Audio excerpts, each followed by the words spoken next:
স্ত্রী কখনো প্রিয়তমা নারী হতে পারে না। বেশিরভাগ লোকে যদি জিজ্ঞাসা করা হয়, তোমার জীবনের সবচেয়ে প্রিয় নারী কে, এই প্রশ্নের জবাবে স্বভাবতই আসে মায়ের নাম। কেউ বলেন মেয়ের নাম, কেউ বোনের, কেউ বা নানি দাদির।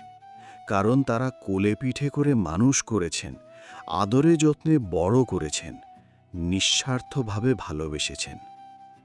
কিন্তু একটা নাম প্রায় কখনোই আসে না, স্ত্রীর নাম। এটা শুনলে খুব অবাক লাগে। যে নারীটি তোমার জীবনসঙ্গী, যে তোমার সুখ দুঃখের সবচেয়ে কাছের মানুষ, যে তোমার সন্তানের মা, সে কেন প্রিয়তমা হবার যোগ্যতা পায় না? বাঙালি সমাজে যেন এটা একটা অলিখিত নিয়ম।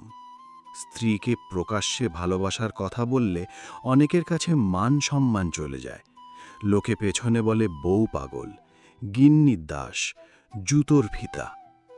বন্ধুবান্ধবের সামনে স্ত্রীর প্রশংসা করলে যেন পৌরুষত্ব কমে যায়।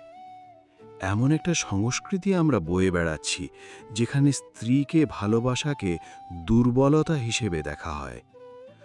অথচ বাস্তবতা কতটা আলাদা ভেবে দেখুন।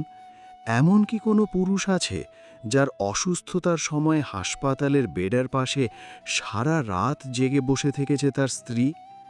যে নিজের শরীর ভেঙে গেলেও স্বামীর মাথায় হাত বুলিয়ে দিয়েছে, ওষুধের সময় মনে করিয়ে দিয়েছে, একা একা কাঁদলেও সামনে হাসি মুখে থেকেছে?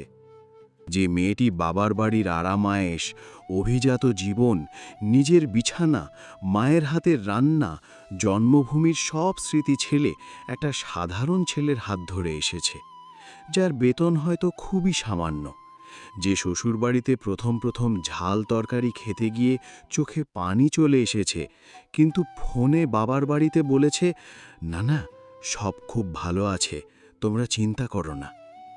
যে নিজের স্বপ্ন, নিজের স্বাধীনতা, নিজের পরিবারের নিরাপত্তা সবকিছু বাজি রেখে একজন পুরুষের সঙ্গে নতুন সংসার শুরু করেছে, সে কি প্রিয়তমা হবার যোগ্য নয়?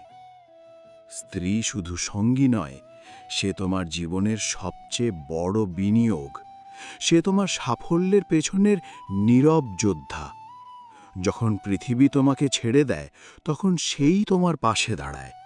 যখন তুমি ভেঙে পড়ো, সে তোমাকে জুড়ে দেয়। যখন তুমি হাসো, তার চোখে সবচেয়ে সুন্দর আলো জ্বলে ওঠে। আমাদের সমাজকে এই সত্যটা বুঝতে হবে। স্ত্রীকে শুধু দায়িত্বের মানুষ হিসেবে নয়, প্রাণের সবচেয়ে কাছের মানুষ হিসেবে দেখতে হবে। ভালোবাসাকে লুকিয়ে রাখার সংস্কৃতি থেকে বেরিয়ে আসতে হবে। কারণ যে নারীটি তোমার জন্য তার পুরো পুরনো জগৎটা ছেড়ে এসেছে, তার চেয়ে বড় প্রেম আর কি হতে পারে?